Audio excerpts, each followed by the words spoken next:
देख ली एगो भाई एसपी है तनु हाँ तो जौन घरे भैंस चराओ तो तौन भैंस चढ़ा के गांव में घुमाता तो दिक्कत नहीं कर गई अतना गोली चलवा दी आदमी की खोखा बेच के राजा हो जाए नौकरी दोसर के करता भैंस चढ़ा के दोसर के घुमाता भले ओकरा सुरतियों के न बात गेहूं चाहे धान से बदलता जाके नौकरी दोसर के होकर विधायक भाई बड़े भाई आ दिन मेरा घोड़ा धोता तौन गांव में घुमाता दिक्कत बा गोली ही गोली घर पर उड़ा दिए सब लोग के तब का कौन जी तू जिला परिषद बाड़ो बाकी बेवकूफ बेवकूफ सही है। देखी राजनीति में ये बा मैट्रिको फेल होगा तो वो विधायक बन सकला बाकी डॉक्टर बने खातिर इंजीनियर बने खातिर मेहनत करे के लाइफ टाइम हो राजनीति कल रिजल्ट आवेल बा हम तो पूरा ना बोलब शुभ शुभ होके भगवान करी भगवान तारे के जिताई लेकिन हाथना गंदा तू डॉक्टर साहब पुरस्कार देनी हो डॉक्टर साहब के तू बिनो डॉक्टर साहब के इंसेंटिव कैला हमार मौगी का तो कहलस कि कैसे तेल लगाओ तरी कि मलहमो एक खत लगाओ तरी वो कान्हा पर हाथ मार डॉक्टरवा डॉक्टरों साहब ना कहलो डॉक्टरवा कैसे लगाओ तलो दोनों कान्हा पर दोनों हाथवा बिना नुह वाला उंगली से न लगाओ तो हम नहीं जाको ओही में कहत रहे कि हम जान गए नहीं डॉक्टर से तारा हसन बात बोलते हैं तू जिला परिषद रह चुकल बड़े अतना बेवकूफ तू बड़े सो जौन तारा के वोट देके जीता होता सोच ई आज की क्या करता बताई अतना बेवकूफी सुमरन में दूधू बा हे लइका बताई हमारा साढ़ू के लइका हां कहत रहे कि द्रौपदी बन रहे हां सही कहले हो हां सही कहले रहा ना इहो बना रहले वही ड्रामा में ई द्रौपदी बना रहे बेचारा ई तो गिर गई अब डायरेक्टर कहत रहा कि पर्दा खींचो कई जन तनी की रहले के ई सफरी बना रहले आ धृतराज कान्हर हम बना रहनी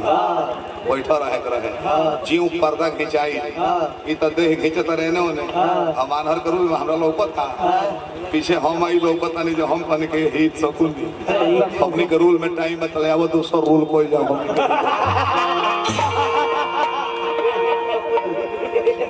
कुछ बोलने लगा तेरा माइक को धृतराज के हित तो लगा सकुन धृतराज आंख से विकलांग लौकत था रहू ने खजा कि पर्दा उठ गइल उ जन तरह ने रोज चलता हमके पीछे में कहले के हो हित सकुनी आधा घंटा देरी बतले 2-3 खेमे ने रूल करे का कैसन इमरजेंसी में वीडियो चालू रखो तारा कैसन ए लइका के तारा साड़ू को लइका नहीं और ढोलक बजाला ब्यास का था बताए ये हवा का प्रश्न वाला बाकी वो ओकरो जवाब दे दिले घबराई नीमन चुटकुला भी बा तारा कहे के लूर चाहे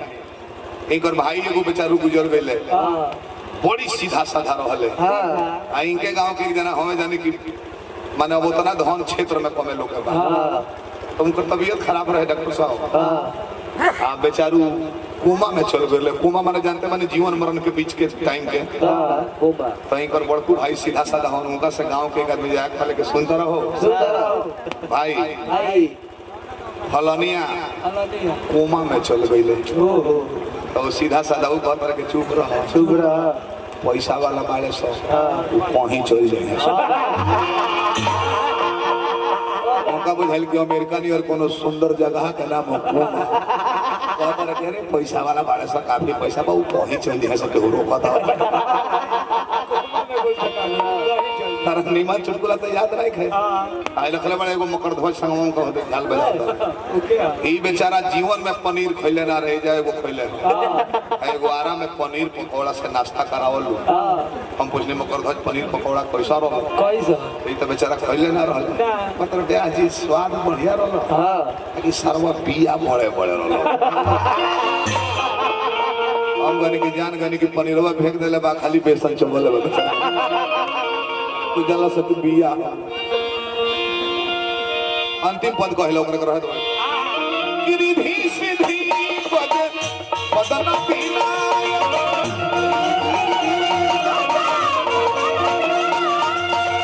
गिरिधी सिद्धि पद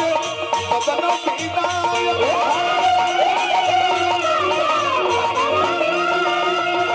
नया नर साईं आके हे बोलना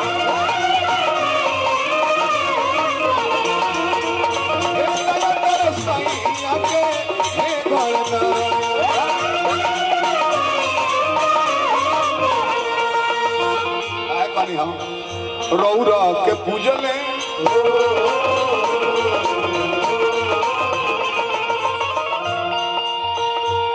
रौरा के पूजले बाबा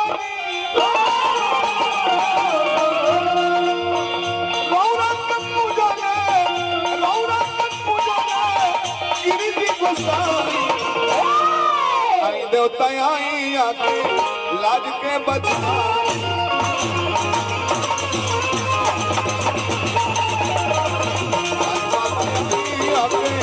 लाज के बचा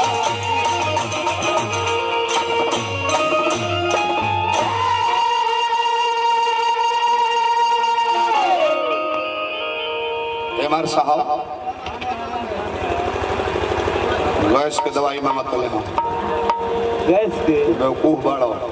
दवाई खइबा धीरे धीरे असर करी तब गैस कम होई हमर लगे को उपाय बा भेंट करो खाली दवाई चढ़ा के खींच लियाई और बना के सारा गैस बहरिए के गैस रख कर लीजिए हमर से भेंट करो पैर में लगड़ा है इंजेक्शन बहुत तगड़ा है एक बार में कहा पूरी गैस बहरी ना हो गई तो 1 लाख तार के इनाम दे क्रिया खा के कहता हां भेंट करो लेकिन एक बेर में बाकी तारा के सस्तीर में दोनों हाथ बांधे के पड़ी ताकि इंजेक्शन खींचे के बाद तू संग संग मत खींचा जरा तब गैस निकलना पड़ी अब सोहर मंगल में आयल बानी मुंह जूठी में आयल बानी वो को ले नहीं फंगाओ बड़ी देखी कौन सा बरखा समय पर हो जाओ तो इससे बड़ सुखी के होना गरीब घर जन्म ले बानी टाइम से बियाह हो गई टाइम से बारिश होता खेत सब हरियाली हो गई और टाइम से बंस हो गई तो रउआ से बड़ भगवान के होने की आप अपने आप में कभी पछतावा मत कीजिए क्योंकि आप जिस लाइफ में जी रहे हैं